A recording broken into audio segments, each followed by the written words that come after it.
Ya, berita terhangat saat ini adalah Jorge Martin yang akan keluar lebih cepat dari Aprilia.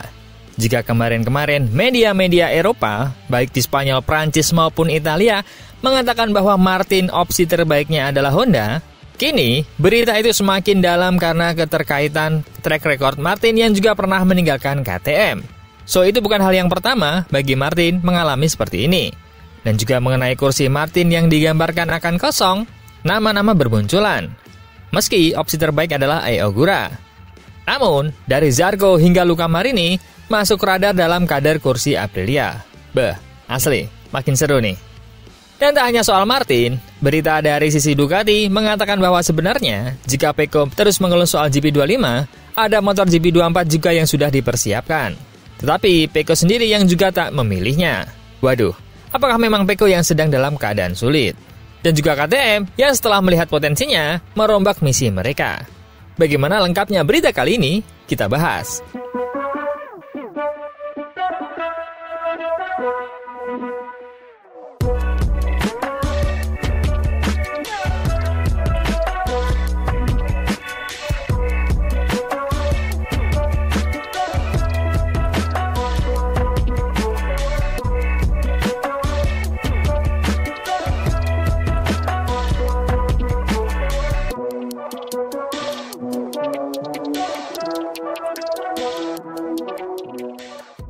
Jangan sampai ketinggalan update tentang MotoGP dari TNT.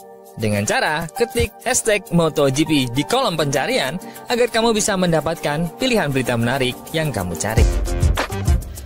Pasar pembalap MotoGP untuk musim 2026 bisa berubah drastis jika Jorge Martin memutuskan berpisah lebih awal dengan Aprilia. Saat ini, terdapat 4 tim yang diketahui masih memiliki kursi kosong untuk musim depan. Dan kepergian Martin bisa menjadi pemicu domino dalam pergerakan besar-besaran di pedok. Seperti halnya ketika Marc Marquez menargetkan diri ke pabrikan Ducati. Awal mula ketegangan kontrak, Martin yang saat ini tengah menjalani pemulihan cedera tulang rusuk usai insiden di Qatar, dilaporkan hadir di pedok Lemang bukan sekedar untuk menonton.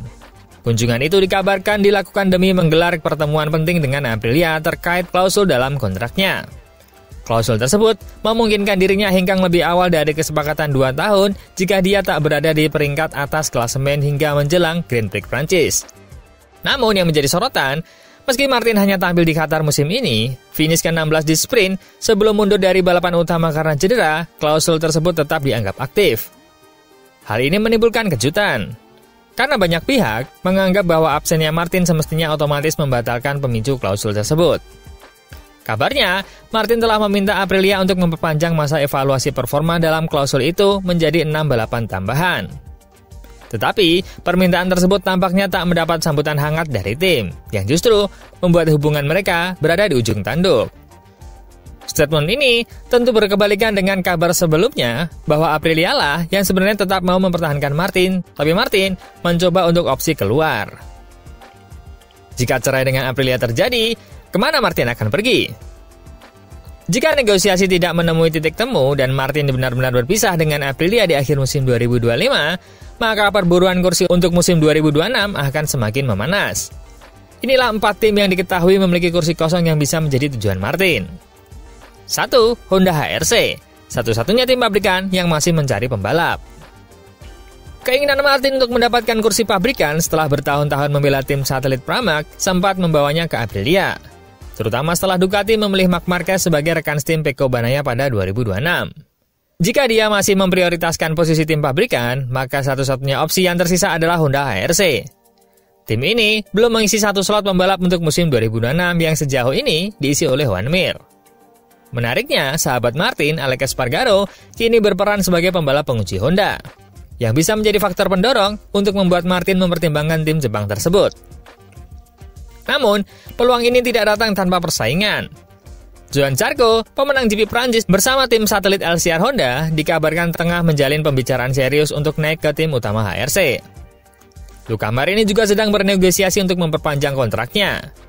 Sementara 2 nama besar seperti Pedro Acosta dan juara Superbike, Toprak Razgatlioglu, juga turut dikaitkan dengan kursi tersebut. Dengan persaingan seperti ini, Honda bisa menjadi tujuan Martin, tapi tidak akan mudah untuk mengamankan kursinya. 2. Pramac Racing kembali ke rumah, kini bersama Yamaha. Jika Martin memilih kembali ke tempat lamanya, Pramac bisa menjadi pelabuhan berikutnya. Meskipun tim ini telah resmi berpisah dari Ducati dan menjalin kerjasama baru dengan Yamaha mulai 2025, Pramac tetap menyisakan satu kursi kosong untuk musim depan. Saat ini, Jack Miller menjadi pembalap utama tim, namun kontraknya hanya berdurasi 1 musim. Miller sendiri tampak menikmati kembalinya ke Pramac dan bersaing ketat dengan Fabio Quartararo dalam memperebutkan status pembalap F1 terbaik. Razgatlioglu juga sempat dikaitkan dengan posisi di Pramac, yang membuat persaingan semakin ketat. Pertanyaannya sekarang, apakah Martin merindukan lingkungan Pramac meski kini bermitra dengan pabrikan berbeda? 3. VR46 Ducati, langkah mundur atau jalan baru? Satu lagi opsi yang mungkin menarik, sekaligus dilematis. Bagi Martin adalah tim VR46. Tim milik Valentino Rossi ini saat ini memiliki Franco Morbidelli yang kontraknya akan habis di akhir musim 2025. Martin sebelumnya harus angkat kaki dari Ducati setelah mereka memilih Marc Marquez di kursi pabrikan. Dan kembali ke Ducati Spek Satelit tentu bisa terasa seperti langkah mundur. Bahkan jika Ducati bersedia memberi GP25 untuk Martin di VR46.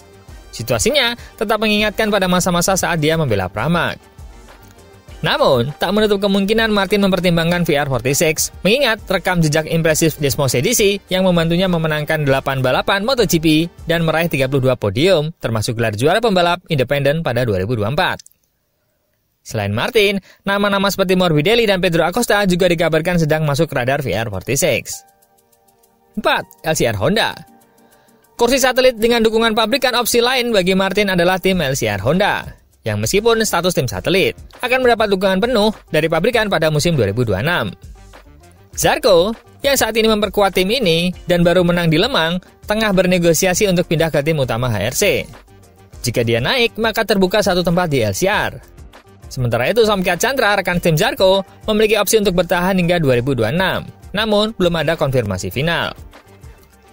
Meski secara status masih di bawah tim pabrikan, LCR tetap menarik karena performa RC213V perlahan membaik. Honda kini menempati posisi kedua klasmen konstruktor, unggul di atas Aprilia yang di posisi kelima. Namun, secara nilai kontrak dan fasilitas, LCR tetap lebih rendah dibandingkan kursi pabrikan Aprilia yang dimiliki Martin. Lalu, siapa pengganti Martin jika Aprilia dan sang juara dunia berpisah? Jika skenario perpisahan benar-benar terjadi, Aprilia tentu akan bergerak cepat mencari pengganti. Nama-nama yang masuk radar antara lain adalah Marco Bezzecchi yang bisa dipasangkan dengan Martin jika tetap bertahan, atau menjadi kandidat utama pengganti. Luca Marini juga menjadi opsi berharga karena dikenal dengan umpan balik teknis yang kuat. Kualitas yang sangat dibutuhkan Aprilia untuk terus berkembang. Marini pun memiliki sejarah dengan Aprilia, pabrikan yang membawa kakaknya Valentino Rossi meraih kejayaan di kelas 125cc dan juga 250cc.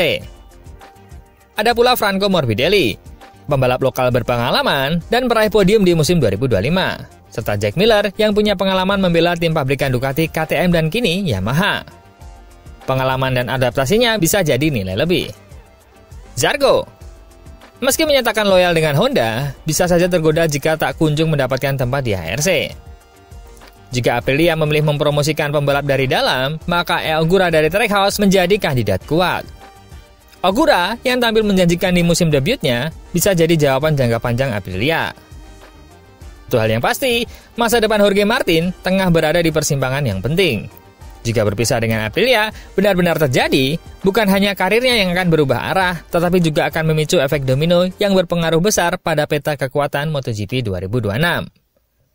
Dengan banyak kursi yang belum pasti dan nama-nama besar yang siap bergerak, pasar pembalap musim depan tampaknya akan menjadi salah satu yang paling dinamis dalam beberapa tahun terakhir. Berita kedua, Grand Prix Prancis 2025 di sirkuit Le Mans menyuguhkan salah satu akhir pekan paling dramatis dalam kalender MotoGP musim ini. Di tengah kondisi cuaca yang tak menentu dan lintasan yang menuntut kewaspadaan ekstrim, Johan Zarco tampil sebagai pahlawan tak terduga. Sementara Pecco Bagnaia justru terpuruk dalam salah satu momen terendah sepanjang karirnya. Performa Ducati secara keseluruhan tetap kompetitif dalam segala kondisi, menurut Pirro. Namun, momen krusial seperti insiden yang menimpa Bagnaia dan kehati-hatian Marc Marquez setelah kesalahan sebelumnya turut mempengaruhi hasil. Pirro juga meluruskan bahwa tidak ada perbedaan mencolok antara motor-motor Ducati yang digunakan 6 pembalapnya di MotoGP. Sebidang motornya memang berbeda, tapi itu disesuaikan dengan gaya setiap pembalap, bukan berarti ada yang jauh lebih unggul. Sorotan pun beralih pada Pecco Bagnaia, yang mengalami akhir pekan kelam di Lemang. Bagi sang juara bertahan, ini berarti salah satu dari 3 akhir pekan terburuk sepanjang karirnya. Sejak era balapan sprint diperkenalkan, ini adalah pertama kalinya dia pulang tanpa 1 poin pun, baik dari sprint maupun Grand Prix. Situasi ini membuatnya tertinggal 51 poin dari Marc Marquez di klasemen. Namun bukan selisih poin yang paling mengganggu Pecco, melainkan hilangnya feeling terhadap motornya GP25. Masalahnya, saya bisa mencatatkan waktu tercepat atau 5 detik lebih lambat, tapi feelingnya tetap sama. Saya tidak merasakan limitnya. Pecco menjelaskan bahwa bagian depan motor terasa seperti mati rasa. Dulu, saat mengerem, dia bisa merasakan ban dan pergerakan motor. Sekarang, dia tak merasakan apapun hingga akhirnya bagian depan tertutup dan dia terjatuh. Masalah teknis ini mulai merambat ke sisi mental, dan hal itu mulai diakui oleh Pecco sendiri. Ini menjadi tantangan besar, terutama karena dia dikenal sebagai pembalap yang konsisten, presisi, dan sangat memahami motornya. Manajer tim Ducati, Davide Tardozzi, turut angkat bicara. Dia mengakui rasa frustasi atas kegagalan tim dalam membantu Pecco menemukan kembali performanya. Kami tahu nilainya. Pecco sudah menjadi protagonis dalam 4 tahun terakhir. Tidak mungkin dia lupa cara membalap, kata Tardozzi kepada Sky Sport MotoGP. Dia menegaskan bahwa tugas tim saat ini adalah mengembalikan kepercayaan diri Pecco dan membantu menyelesaikan masalah teknis yang membelenggunya sejak awal musim. Tardozzi juga menambahkan bahwa Pecco masih punya opsi untuk kembali menggunakan motor tahun lalu. Namun itu bukan solusi yang ideal.